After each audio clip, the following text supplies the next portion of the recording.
આ ગામના પટાંગણમાં બીજી વાર ઉપસ્થિત થવાની થઈ છે, ત્યારે સૌ પરિવારને અને કાર્યક્રમમાં ઉપસ્થિત પધારેલા મહેમાનો તેમજ સર્વે સંત ભક્તોને હૃદયથી જય શ્રી રામ કહું છું અને મારા ભજનની શરૂઆત એક ટૂંકી ગણેશ વંદના ગુરુ વંદનાથી કરું અને ગુરુજીને કેમ યાદ કરવા? ગુરુજીને યાદ કરવાનું કારણ છે ગુરુ સૌથી મોટા છે, ગુરુથી જ આપણે છીએ।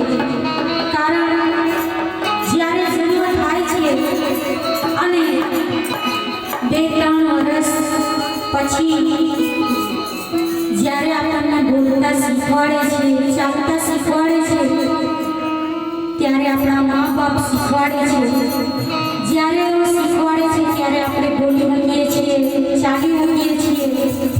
ત્યાર પછી 4-5 વર્ષ 5-6 વર્ષ પછી જ્યારે શાળામાં જઈએ ત્યારે આપણને આપણા શિક્ષકો જ્યારે શિક્ષકોનું જ્ઞાન આપે છે ત્યારે આજે આપણે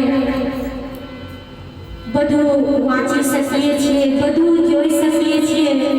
જે કાંઈ પણ છે તે ગુરુને આપ્યું છે, એટલા માટે ગુરુને યાદ કરવા પડે છે, એટલા માટે ગુરુનો મહિમા છે, એટલા માટે ગુરુને યાદ કરી પછી મારી વાણીની શરૂઆત કરું। વાલા ગુરુજી કૃપા કરીને,